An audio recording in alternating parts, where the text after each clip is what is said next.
할렐루야. 오늘도 굿TV에 함께 하시는 여러분들을 주님의 이름으로 사랑하고 축복합니다.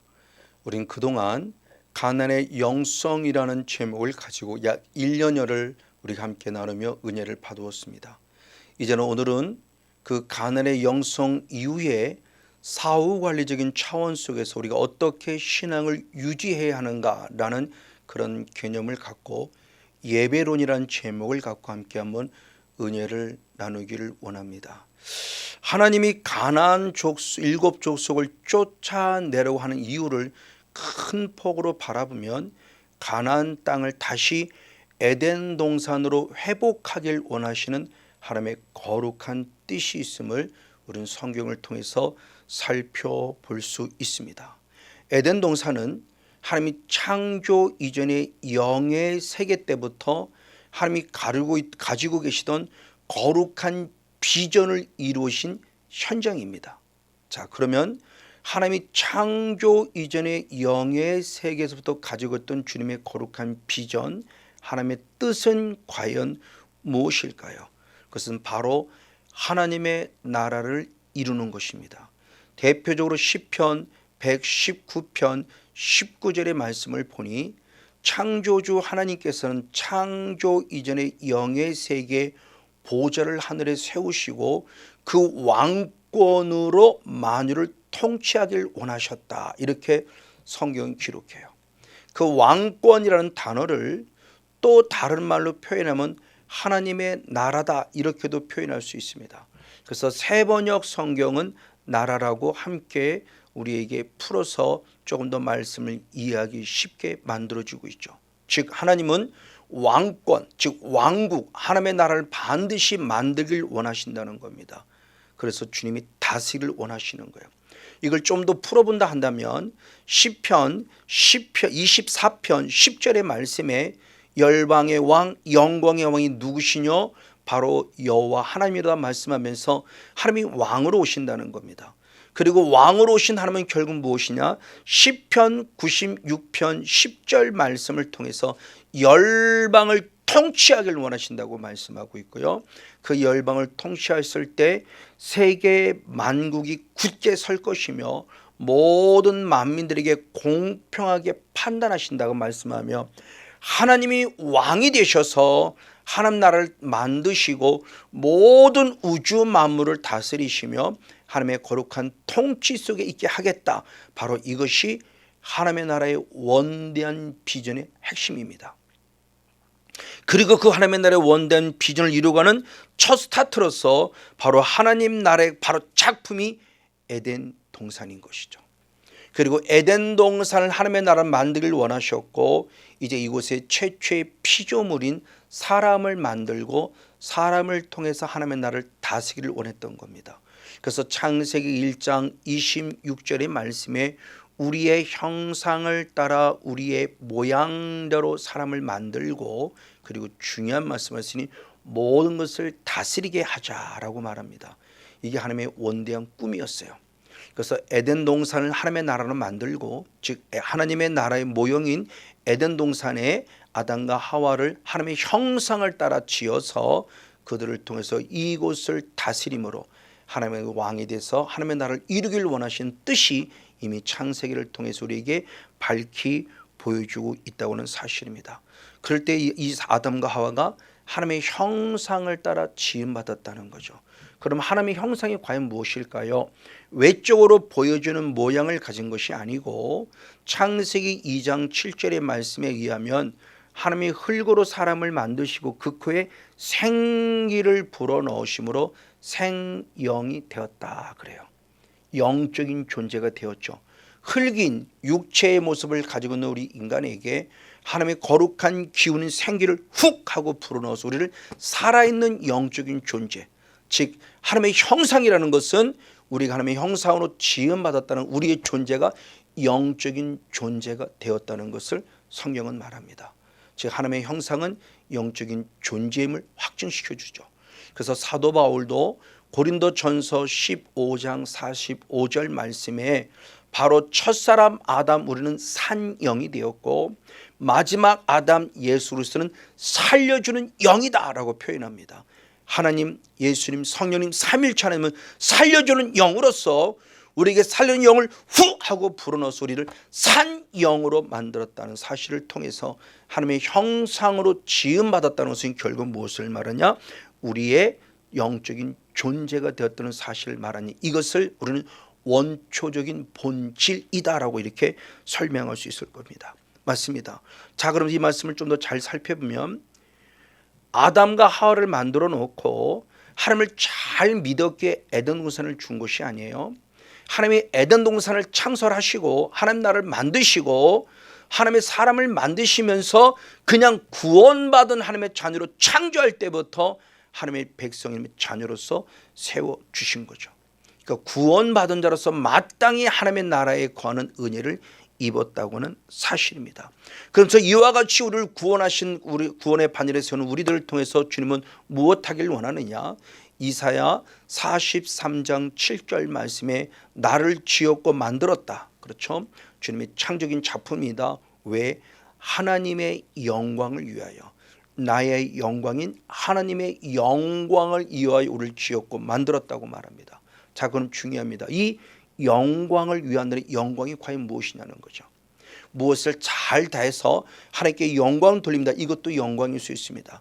그러나 조금 더 성경적인 관점으로 살펴본다면 결국 하나님의 영광은 무엇이냐? 역대상 16장 29절의 말씀에 여호와 이름에 합당한 영광을 하나님께 올려드릴 때 영광을 드리는 게 뭐냐? 예물을 가지고 그 아름답고 거룩한 것 하나님께 경배하는 것이 하나님의 이름을 영광 돌리는 모습을 가르쳐줘요. 이걸 한마디로 간단히 말하면 하나님께 예배하는 자라는 것이죠. 즉 하나님께 영광 돌린다고 하는 것은 우리들의 삶의 영역 속에서 온전히 하나님을 예배하는 예배자가 되라는 의미를 갖고 있다는 것을 성경이 말씀해 줍니다. 즉 하나님의 형상은 무엇이냐? 살아있는 영인 하나님의 형상, 그 영으로 존재되어져 우리가 새롭게 창조되어진 것이죠.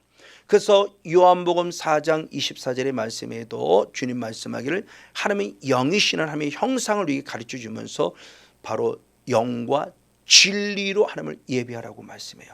하나님의 형상으로 지어진 자만이 영으로 예배할 수 있고 진리 안에 예배할 수 있다는 겁니다.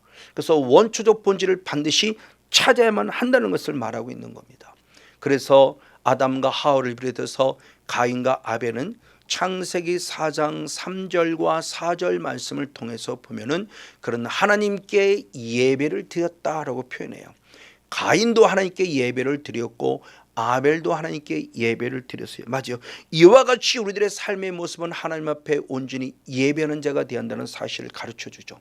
그래서 하나님의 은혜를 받았다는 게 과연 무엇일까라는 부분입니다.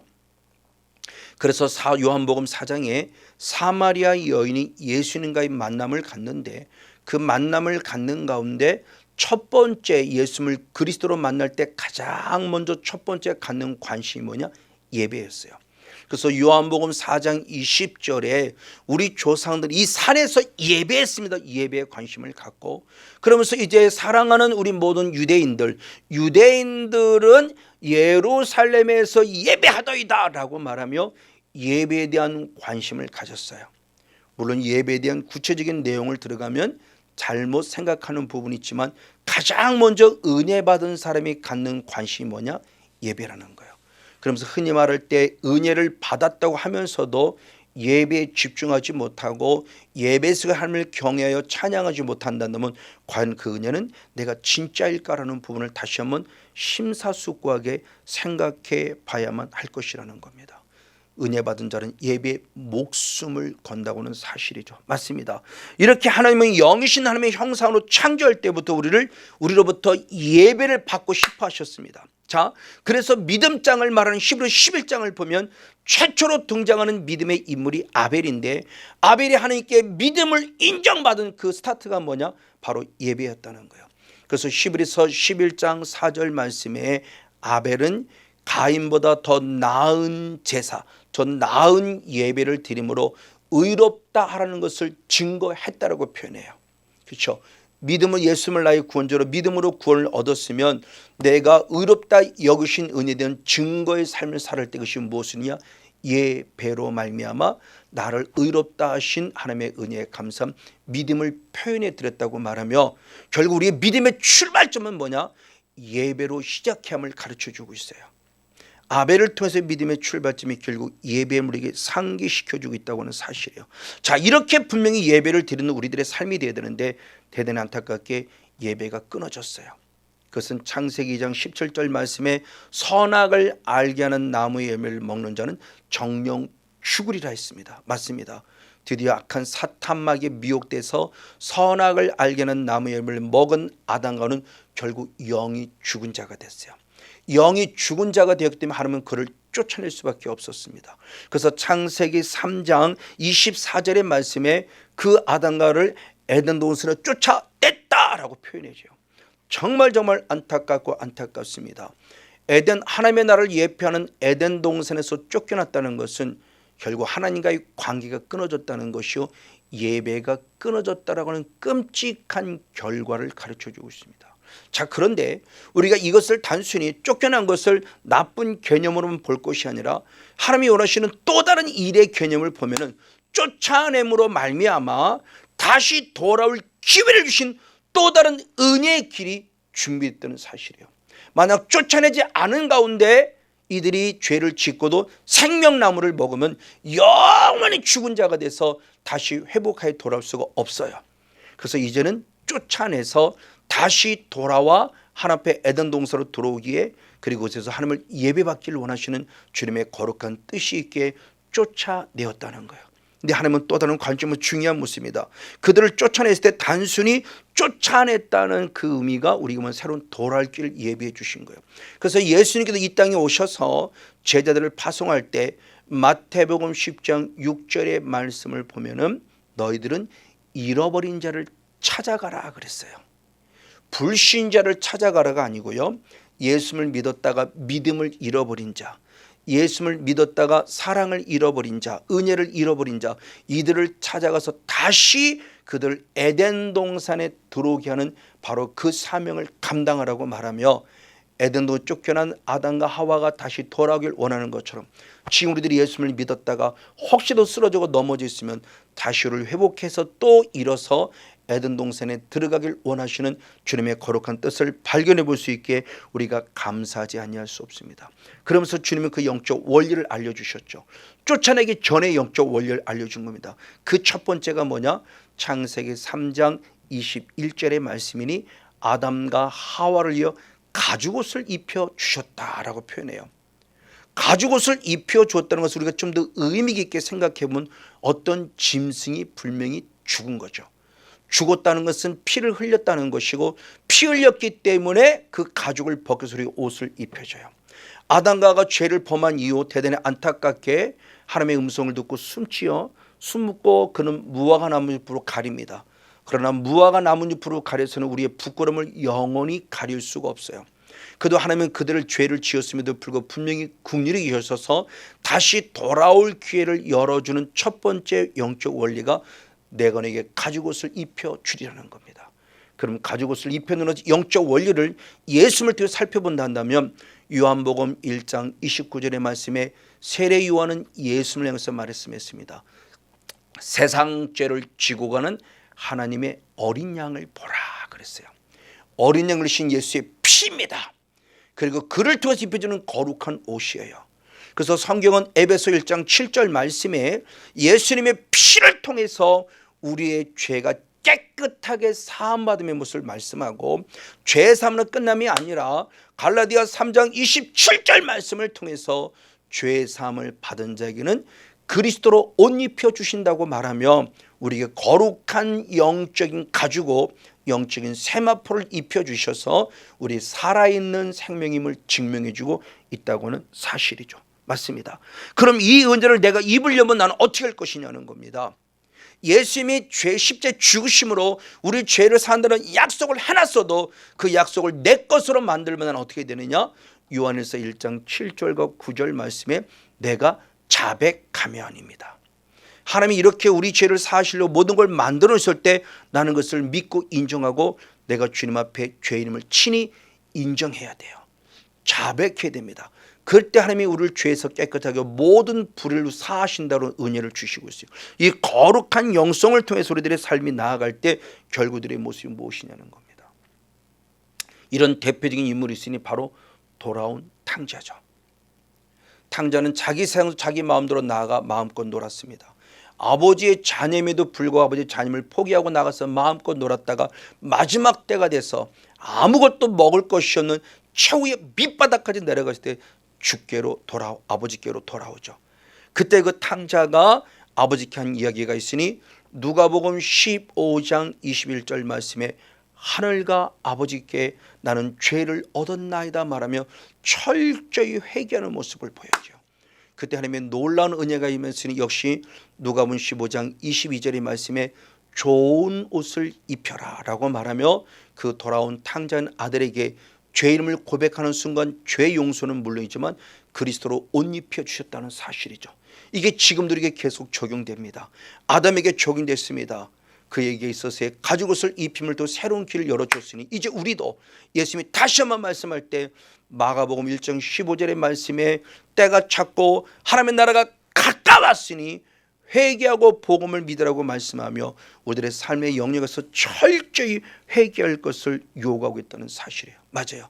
이제는 이렇게 회개를 또 예수의 피로 다시 한번 깨끗하게 옷을 빨았단다면 이제는 이 구원의 옷을 빼앗기지 않아야만 된다는 겁니다.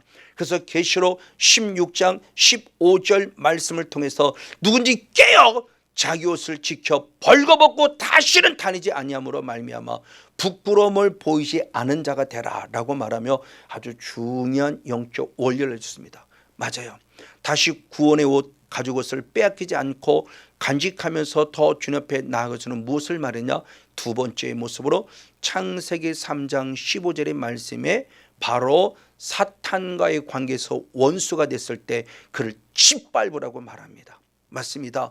내가 사탄을 짓밟든지 사탄을 짓밟지 않으면 사탄이 반대로 내 발 뒤꿈치를 물어서 나를 상해 나를 해한다고 하는 사실이 영적인 원리로 창세기 3장 15절에 가르쳐주고 있어요. 가죽옷을 입은 자는 회개에서 제사함 받고 성령을 선물로 받아서 당당하고 멋지게 싸워 이기는 승리자가 될 것을 가르치는 영적 원리가 우리에게 분명히 있다고 하는 사실이에요. 이게 바로 영적 싸움의 원리를 가르쳐 줍니다.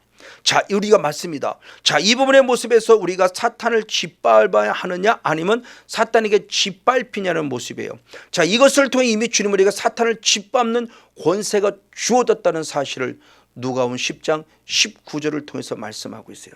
70인 제자가 나가 전도하고 돌아와서 전도의 멋진 사명을 감당하고 승리했을 때 주님이 축복합니다. 그래 나는 너에게 뱀과 전갈을 밟으며 그리고 나아가 원수의 모든 육을 제할 권세를 주었다라고 표현을 하고 있습니다. 맞아, 이 주었다는 것이 과연 무엇을 말하느냐? 완료 능동태입니다. 과거에 이미 주어졌다는 거예요.